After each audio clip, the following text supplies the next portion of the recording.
We have some major breaking news as it looks like Jordan Taylor will make his NASCAR Craftsman Truck Series start this weekend at Lime Rock Park. What's going on, guys? It's Daniel, and welcome back to your video. As I just said, we got some pretty massive and major breaking news as it looks like that Jordan Taylor will make his NASCAR Craftsman Truck Series debut this weekend at Lime Rock Park. As reported by the NASCAR entry list and the roster portal as well, it has been looking like, and entered in the entry list earlier today, that Jordan Taylor is going to drive the number 7 truck for Spire Motorsports this weekend and make his NASCAR Craftsman Truck Series debut. Brian Patty is going to be the crew chief on that truck like he's been for the number 7 truck so far this year, and Gamebridge will also be the sponsor. Of course, Dan Towers, who owns Spire Motorsports, he of course has major sponsorship from the Gamebridge company. They will sponsor him this weekend as well. Jordan Taylor joins a very elite class of drivers who will be running this weekend at Lime Rock. It is a very stacked field this weekend. Among those is Brent Cruz. He is going to drive the number 1 truck for Tricon Garage this weekend, making a second NASCAR Craftsman Truck Series start. It was really impressive at North Wilkesboro a couple weekends ago. Had one of the strongest trucks in the field, one of the fastest trucks, especially in the long run. Unfortunately, got turned by Ben Rhodes in the event, but Brent Cruz has some experience racing at Lime Rock, if I'm not mistaken, and I do think that he's got a really good chance and a strong opportunity to go out there and pick up the win. I think he's one of the favorites going in, and I think minimum he'll have top 5 speed. Another notable entry is Thomas Annunziata. Thomas Annunziata is going to drive the 07 truck for Spire Motorsports in the Craftsman Truck Series. This is going to be the first really great opportunity for Thomas Annunziata. I think he's got a good enough truck to definitely go out there and contend for the victory. Plus, he's one of the best Trans Am drivers we've seen in recent years. And I rate Thomas Annunziata's road course style. He was really good with Jeff McClure's team in the ARCA Series last year in the few road course race he ran. He finished top 5 in Mid-Ohio, was contending for the win in that race, and has shown really good pace and speed on the road courses in NASCAR competition. Had some decent runs also, I believe, this year on the couple road courses we've seen in the Xfinity Series this year. And some other notable entries. You've got Cam Waters. Cam Waters is going to drive the number 66 truck for Thorsport, his first start in NASCAR competition since he ran last year a couple Truck Series races for Thorsport Racing in the number 66, and also, of course, made a start in the NASCAR Cup Series at Sonoma. There was talk he was going to run the Cup Series race at the Chicago Street Course, but unfortunately that opportunity did not end up flying because there were some funding issues, and also I think he was going to drive a Rick Ware racing car at that particular point. And there's other notable entries too. You've got Josh Valicki, who is going to drive the number 44 truck for Nice Motorsports. He has a really good chance, in my opinion, to go and win this race. Josh Valicki is a really awesome road course racer. We saw what he could do with Joe Gibbs Racing Equipment, and while Nice Motorsports is not as strong as a team like Joe Gibbs Racing, I certainly do think that he'll be very fast and very, very competitive, as in Nice Motorsports Equipment has generally been really, really good. But to cap it off, you have Jordan Taylor. Jordan Taylor has made one start in NASCAR competition before. He drove the number 9 car in substitution for Chase Elliott at Circuit Americas when, unfortunately, Chase Elliott had that injury from the snowboarding incident that took place where he missed a ton of the early portion of the season in 2023.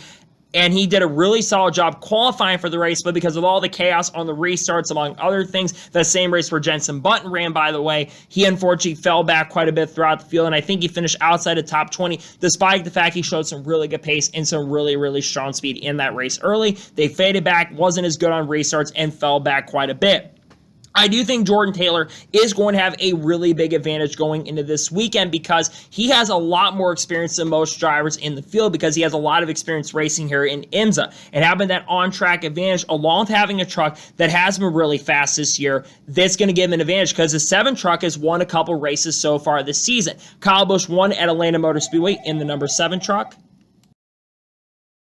Also gone to victory lane with Spire Motorsports this year as well. Abi was in his 07 truck that Thomas Annunziata is driving, but he was really good in that 07 truck at the few race he ran. Of course, he finished second at Bristol as well. And then Carson Osbar, who's been really fast in the 7 truck this year, could have gotten a couple victories. He has one win this year at Kansas Speedway, holding up a hard-charging Wayne Briggs, who would eventually get disqualified in the truck event, but he held off people like Corey Heim in that event. And really, that 7 truck has been very, very good this season. I think because of that, he's going to have a really big advantage going into this race, and I think he's going to have a really good opportunity to go to victory lane. But it's not just him who's going to be competing for this win. I think that Cam Waters is going to have a great shot to win. I think that Brent Cruz is going to have a really good opportunity to go out and pick up the victory, and I certainly think some of those guys that are regulars, like Corey Heim, for example. Corey Heim is going to have a really good chance to win. Corey Heim every week is a major factor at these tracks, and he's been the fastest guy all year so far, so Corey Heim's going to be strong. I think that Lane Riggs is going to be good. I don't think Lane is overall the best road course racer out there, but we really haven't been able to see that at this point. So he might be good because sometimes the guys that are good at short tracks can translate that and be really good at the road courses. And I look at Gio Ruggiero being someone that could be really, really good this weekend.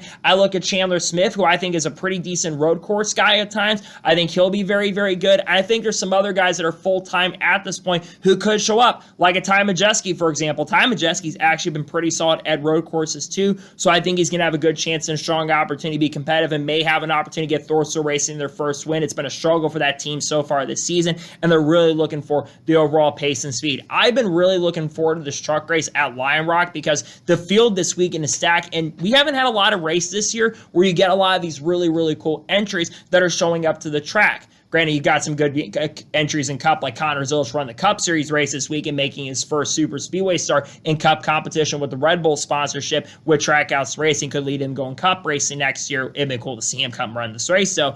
But I will say this field is really, really stacked this weekend, and to see that Jordan Taylor is encapsulating this field and running this weekend and making his first Truck Series start is honestly really, really incredible. And I just love that this race, there's a lot of anticipation around it. It's a shame that Fox has to cover the race, unfortunately, because if this race on Prime, for example, I think it'd be one of the best races we'd see in Trucks. And Trucks has had some really good races this year, and I think there's going to be some chaos with all the heavy hitters in this event, but I think this is one of the most stacked Truck Series fields we have seen in quite some time. And I know they mention this a lot, where usually it's like one or two guys that go and win, despite the fact they say it's always competitive. But I think this week there's genuinely one of the most competitive fields we have seen in quite some time. I think it's going to be a really exciting event. I think it's going to be really fun to watch, and I'm definitely looking forward to see the NASCAR Craftsman Truck Series race. I think, though, the Cup and Xfinity, well, Xfinity may not be good at Atlanta, but I think Cup's going to be good at Atlanta. But I think this Lime Rock truck race is going to be really fun and really great to watch. And on top of it all, we get Jordan Taylor in a NASCAR Craftsman Truck Series race. It's going to be fun to see what he can do. Excited to see he'll get the chance and opportunity to drive for Spire Motorsports in the Craftsman Truck Series. I think this is going to probably likely be the only race that he's going to run this year. I don't think he's going to run the Charlotte Roval. And we know Kyle Busch, I believe, is driving a 7 truck at Watkins Glen. May see Connor Zilisch in a 07 truck perhaps for that event. We'll have to wait and see.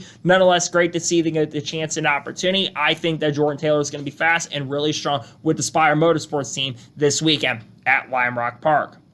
So that is going to be today's special breaking news report on Jordan Taylor running the Truck Series race at Lime Rock. I want to thank you guys for watching. Please subscribe to the channel, notifications on, so if I win a video, it does go live on my channel. Follow me on Twitter, Facebook, and Instagram, and support me on Patreon as well. Listeners, more of that, and comment your thoughts on today's episode. What's your expectations of Jordan Taylor? You think he'll have a great chance and opportunity with the advantage he has from the racing experience or not? Let me know your thoughts in the comments below. Tomorrow on the channel, we're going to be looking at and predicting the in-season tournament. We'll go through all 32 drivers competing, go through each round and talk about on the head-to-head matches on who I think is going to make it. We're also going to have Truck Series race picks for Lime Rock as well. Then, of course, on Wednesday, we'll have a NASCAR news video discussing news over the course of the last couple of days, talk about some of the special entries running the truck race at Lime Rock. We're also going to have NASCAR news. We got an update on the 2011 front row lawsuit earlier today about the counterclaim not being dismissed, and that's still going on at this point, and the team's going to be going to court on that, with Michael Jordan being involved in that as well. There's also going to be other stuff coming this week. We're going to have Xfinity Series race picks for Atlanta on Wednesday. Then Thursday, we'll have Cup Series race picks for Atlanta at Echo Park Speedway, and we also will have the paint ski video dropping as well. We got content coming out, people